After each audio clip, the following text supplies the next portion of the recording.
Before we get started with today's Local Government News Roundup, some news from the VLGA. Registrations are now open for Fast Track 2026, the VLGA's national one-day annual conference focused on incivility and its threat to local democracy. This event will bring together stakeholders from across the local government sector to address the rise of incivility in public discourse and its impact on democratic processes. It will explore how hostile behaviour, misinformation and the erosion of respectful dialogue threatens the effectiveness, safety and integrity of local governance. Participants will examine the causes of incivility, its consequences for elected representatives, council staff and civic engagement, and examine practical strategies for fostering respectful communication and resilience in the face of hostility. Book before December 31 and secure early bird prices. To register or find out more, visit the events page of the VLGA website at vlga.org.au. Coming up, councils get behind a global campaign to end gender-based violence. A disappointing decision to close a community pool. A referendum returns an overwhelming vote for deamalgamation of Snowy Valleys Council.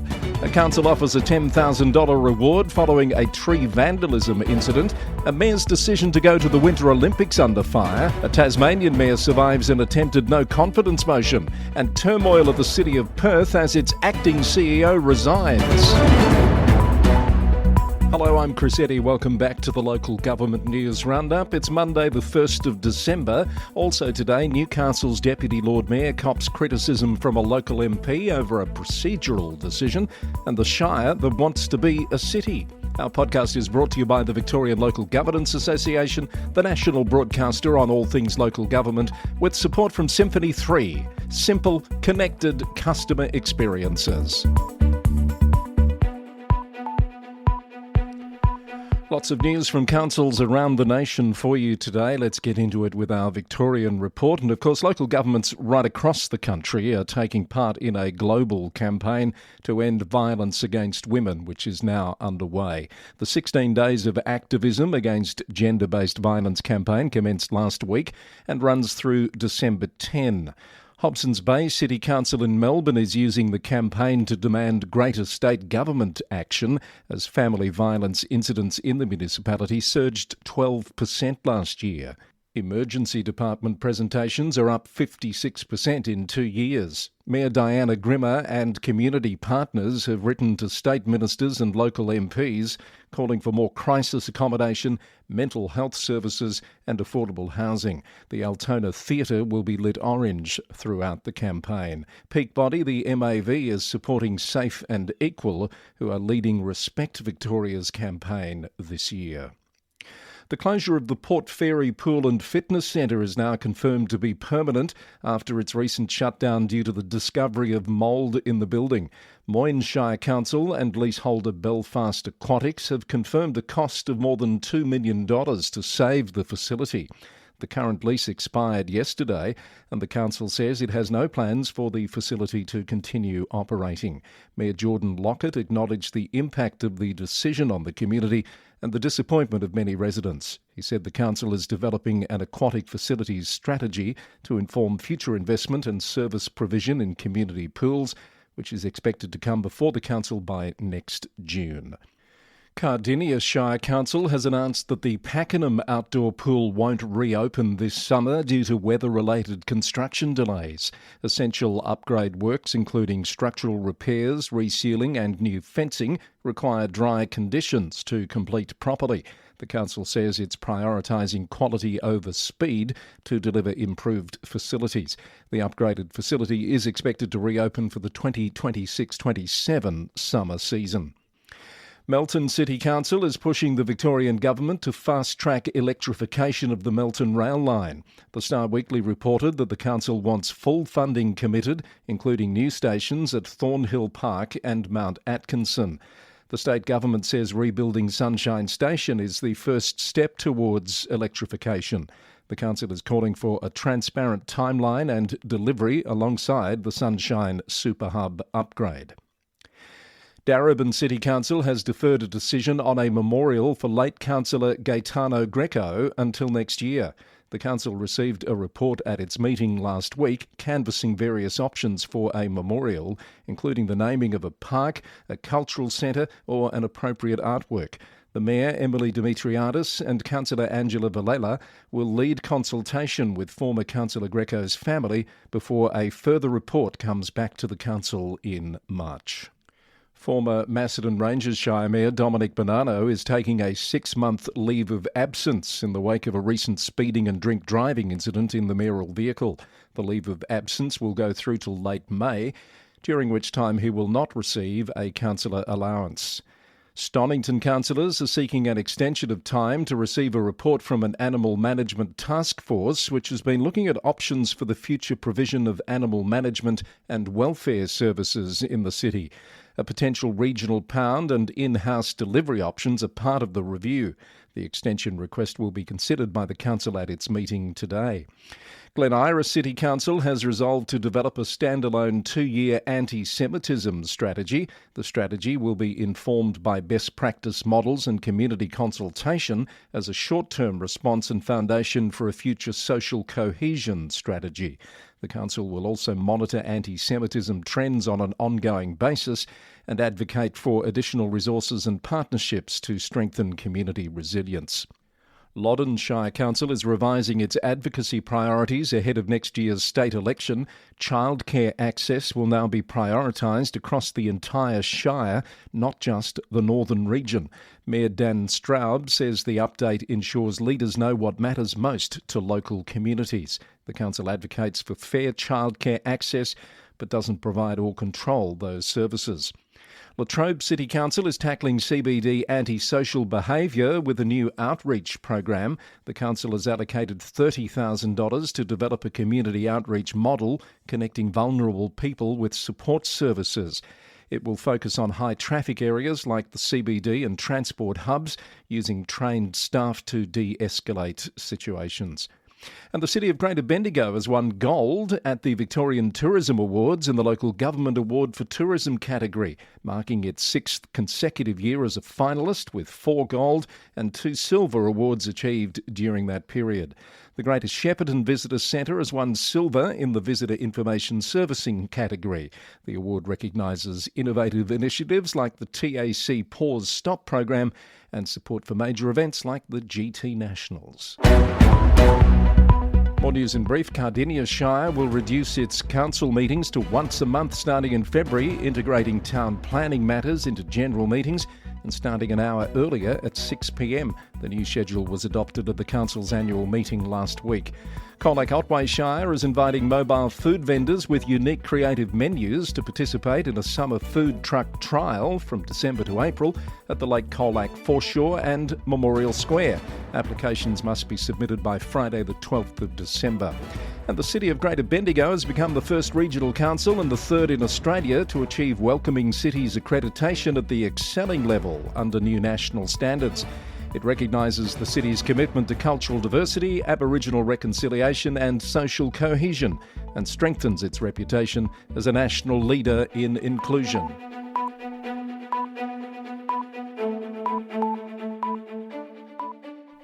This is the Local Government News Roundup for Monday the 1st of December. And Regional Capitals Australia has appointed Dubbo Regional Council Mayor Josh Black as its new chair, with Tweed Shire Council Mayor Chris Cherry taking on the deputy chair role. The organisation represents 9 million Australians living in or relying on regional capitals. Councillor Black outlines the group's priorities for the coming months. RCA is the only national voice in Canberra that reflects the ambitions of regional capitals to be the most affordable, livable and productive alternatives to a major capital city. Over the coming year, we'll be focusing on advocacy on housing affordability, regional airports and the provision of water infrastructure. Councillor Black takes over from Peter Carter, who resigned from Port Hedland Council in Western Australia in August, and Acting Chair Kevin Mack from Albury City. News from New South Wales. A referendum on the future of Snowy Valley's Regional Council has returned an overwhelming yes vote for deamalgamation. By the close of counting on Saturday night, more than 87% of votes were in favour of returning the amalgamated council to two separate entities based on the boundaries of the former Tumbarumba and Tumut councils. The two shires were involuntarily joined in 2016. The Border Mail this morning reports on reaction to the result. Snowy Valley's Mayor Julia Ham said there was still red-hot fury felt by residents over the merger, and that was reflected in the result. Former Tumbarumba and Snowy Valley's Mayor Ian Chaffey said it was a clear message that rural Australians didn't like being dictated to by the urban component of our society.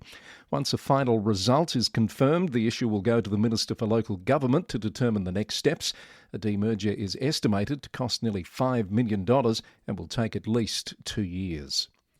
MP Tim Crackenthorpe has criticised the City of Newcastle's Deputy Lord Mayor Charlotte McCabe after she postponed debate on ongoing safety issues in Beaumont Street until the council's December meeting.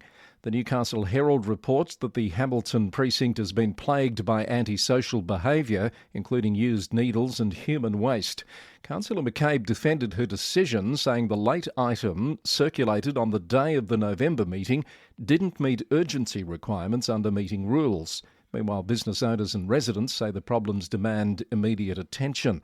Mr Crackenthorpe called the deferral disappointing and simply not good enough, while Councillor McCabe said in a statement posted on her Facebook page that there'd been concerning misrepresentation about the decisions she made as the chair. Councillor McCabe is currently acting as Lord Mayor, while Ross Kerridge is on a leave of absence until February, while he undergoes treatment for cancer. Yahoo News reports that a Sydney council is offering a $10,000 reward after 2 red bottle brush trees were deliberately poisoned near Manly Beach. The trees, which once brightened Redall Street, now stand brown and dead, allegedly targeted to improve ocean views. Northern Beaches Council has erected warning signs and is urging anyone with information to come forward. The council says it takes the vandalism very seriously and is conducting a full investigation. Upper Hunter Shire Council has slammed the revised transmission line route for the New England Renewable Energy Zone, calling community consultation inadequate. Mayor Maurice Collison says the route cuts through productive farmland and passes over 18 homes, contradicting Energy Co's own guidelines to avoid clusters of homes and agricultural land. The council will write to Energy Co and the New South Wales Energy Minister, demanding investigation into using existing transmission corridors. Kempsey Shire Council has held a round table with New South Wales government agencies and local services to address homelessness and social issues in the area. Key barriers identified include inadequate funding and a shortage of affordable housing. Council CEO Andrew Meddle says they're committed to supporting lead agencies while respecting the dignity of every individual. Port Macquarie Hastings Council is urging residents to report unsafe e-bike and e-scooter riding directly to state authorities. News of the Area reported that concerns have been raised about dangerous riding in the town centre.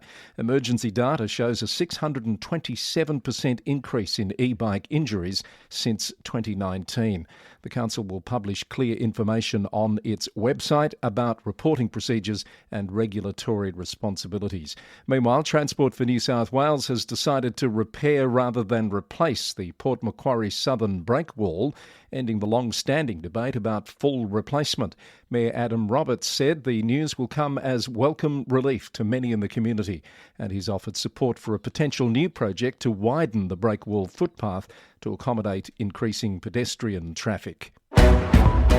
More council news in brief. The New South Wales Government has awarded funding to Shoalhaven City Council to install electric vehicle charging infrastructure at 2 public sites in Vincentia and Ulladulla. Dungog Shire Council has opened consultation on a suite of strategic planning documents to address housing, infrastructure and environment needs over the next 15 years. The documents include a local housing strategy for delivering a minimum 2,400 new homes by 2041. And Ballina Shire Council is set to duplicate 2 critical bridges to improve evacuation routes and ease congestion.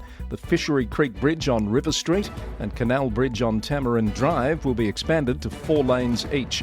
Construction is expected to begin in February and finish in the second half of 2027.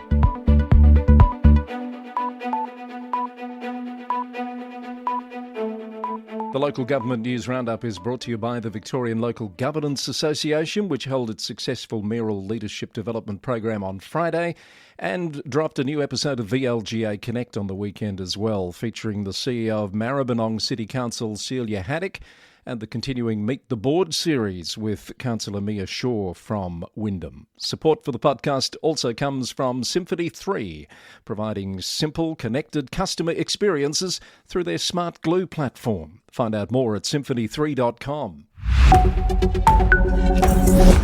In news from Queensland, Gold Coast Mayor Tom Tate will bill ratepayers for a trip to Italy to carry the Winter Olympics torch in late January and February.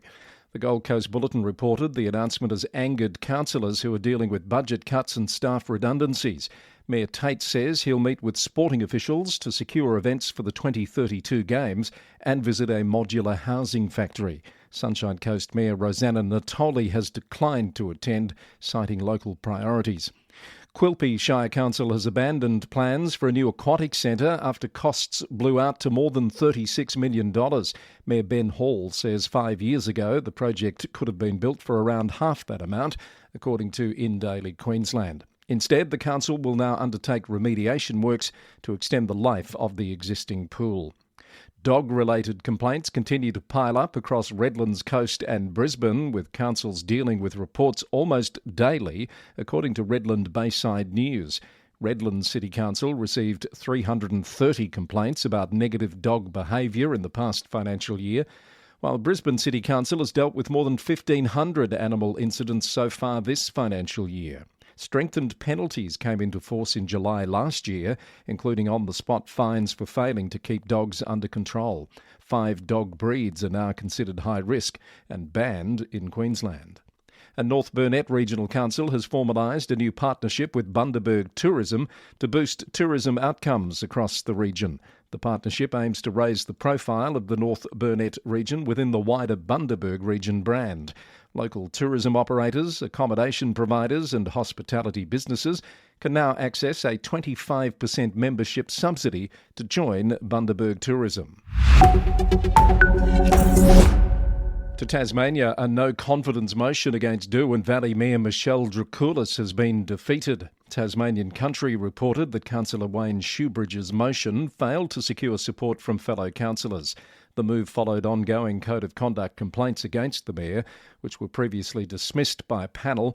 Mayor Dracoulis thanked councillors for their confidence and has confirmed she'll run for re-election next year. About 500 Westbury residents have signed a petition opposing Meander Valley Council's plans to change their town hall. The Examiner reported that community members say they're not being heard after recently fighting off a prison proposal. The council is considering 2 options: refurbishing the hall into shared office space for $500,000 or building new offices and keeping the hall for $1.1 million. Residents say the hall is critical for community groups like the local garden club. Mayor Wayne Johnston insists that public access to the hall was always intended to continue. From South Australia, Yankalila District Council is reviewing its rating structure to rebalance how rates are distributed across different property types. It says the aim is to ensure fairness and long-term sustainability without increasing overall revenue. The community is invited to participate through information sessions, online feedback and direct contact with council staff. The City of Mount Gambier is also well advanced with its rating review. A special meeting has heard from 7 speakers presenting their views to elected members on proposed changes, including concerns about the classification of short-stay accommodation. Submissions are being reviewed by the council along with financial modelling before it makes its decision on the rating structure. A new mural by South Australian artist Taylor J is being painted on the Woodside CFS building to celebrate the history and dedication of CFS volunteers in the Adelaide Hills community. The council says the artwork is generating strong local interest and will serve as a colourful tribute to the volunteers who protect the region. And the city of Playford recently marked the 70th anniversary of the inauguration of the town of Elizabeth. The milestone was acknowledged at a civic ceremony conducted by Mayor Glenn Docherty. The town was named after Queen Elizabeth II and was established as a satellite city of northern Adelaide to attract British migrants and support rapid post-war industrial growth. And to Western Australia, where the city of Perth is in turmoil after its acting CEO Peter Mabbs resigned amid a dispute over a $125,000 workplace culture review ordered by the new Lord Mayor Bruce Reynolds. Ms Mabbs has declared the review unlawful and a poor use of ratepayer funds, saying no workplace culture issues had been identified in recent assessments. ABC News reported the review was pushed through with minimal notice and no debate, raising concerns among councillors who voted against it. The local government minister Hannah Beasley has expressed concern and has indicated she's willing to intervene if necessary. The City of Stirling has shelved controversial plans to restrict free-roaming cats after admitting the proposal would likely be rejected by a state legislation review panel. The proposed laws would have required permits for cat owners living within 200 metres of protected wildlife areas, affecting over 12,000 residents. The city estimates roaming cats kill more than 360,000 native animals annually in the district. Perth Now reported that state government amendments to the Cat Act are expected next year, giving councils stronger powers to enforce responsible cat ownership. The Shire of Harvey is investigating reclassification to city status as its population approaches 32,000. The council has approved a $15,000 budget for community consultation starting in February. The change would see the Shire President's title upgraded to Mayor. A final report is expected in May. And the Shire of Irwin has elected Councillor Isabel Scott as the new Shire President and Councillor Andrew Gillam as Deputy Shire President following recent council elections. Councillor Scott has been a councillor since 2017 and Councillor Gillam has served since 2018. OK, let's round up a few stories from overseas to wrap up this edition. In New Zealand, Westland Council Mayor Helen Lash has warned that uncertainty around local government reforms could trigger an exodus of council staff to Australia. That's according to the Otago Daily Times. Under government proposals, 3 West Coast mayors will replace all 7 regional councillors to form a territorial board. Mayor Lash stressed that regional council staff jobs are secure and their expertise will be critical during the transition period. She's also defended the need for council staffing levels, saying modern compliance requirements have made larger teams essential. In the UK, the Royal Borough of Kensington and Chelsea Council has confirmed that historical data was copied and taken in cyber attacks targeting 3 London councils last week. The council is now checking whether the stolen information includes personal or financial details. Westminster City Council and Hammersmith and Fulham Council were also affected due to joint IT arrangements, causing significant disruption to services and phone lines. The Metropolitan Police have launched an investigation with no arrests yet made. Residents are being urged to be extra vigilant with calls, emails and text messages as the stolen data could end up in the public domain. Rugby Borough Council has broken ranks with other Warwickshire councils by supporting a single county-wide unitary authority. Politicians from all 3 parties backed the move, opposing the north-south split favoured by the county's 4 other district and borough councils. And rugby councillors want the new authority to be based in their town. BBC News reports on the decision that came as a deadline for submissions to the government expired at the end of last week. Andrew Crookham has been appointed as Lincolnshire County Council's new chief executive, and he's been given one immediate task: cut £1 million from the senior leadership team. Council leader Sean Matthews says the savings target shouldn't be difficult, given the salaries involved, according to Yahoo News. Mr Crookham is taking over from Debbie Barnes, who is retiring after nearly 20 years with the council. And in Canada, Vancouver City Council has rejected a motion to lower the municipal voting age to 16, according to CTV News. The motion, brought forward by Councillor Pete Fry, was voted down, with those opposed saying the decision isn't within the city's authority and falls to the province. The motion had noted that 16-year-olds can work, pay taxes and drive, and that research shows a younger voting age fosters lifelong civic engagement. Meanwhile, the council has approved a 0% property tax increase for the upcoming year, which means residents will see no change to their municipal property tax bills. Details of likely cuts to services are yet to be disclosed. And finally, to the US, Sacramento City Council in California is moving to repeal a 76-year-old law that bans the sale of comic books depicting crime to minors, according to the LA Times. The 1949 ordinance, which has never been enforced, was born out of mid-century fears that comics could inspire violence and delinquency. Advocates say the repeal recognises the educational value of comics and protects against potential future censorship. A committee has also voted to establish an annual comic book week in September. The measure now heads to the full council for approval. And that's the latest from the Local Government News Roundup for the 1st of December 2025. This was episode number 523. There's more news on our website, breaking news between episodes. Head to lgnewsroundup.com.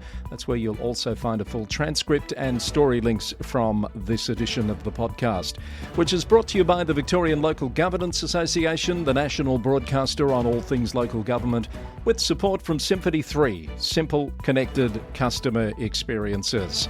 The Roundup records 3 times a week on the land of the Wadawurrung people of the Kulin Nation in the city of Greater Geelong, Victoria. I'm back with more on Wednesday. Join us then, won't you? Until then, thanks for listening and bye for now.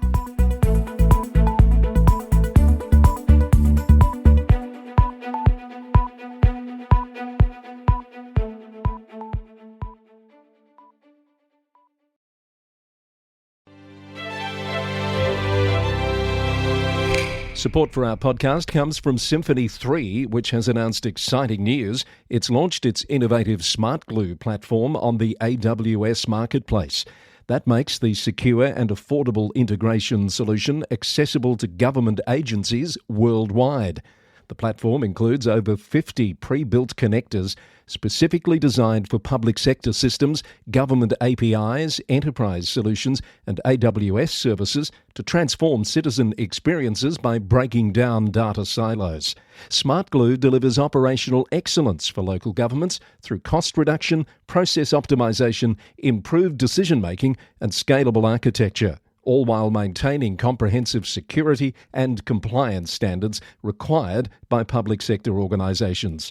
Get in touch to see how Symphony 3's expanded team and solutions can support your goals. Head to symphony3.com to find out more.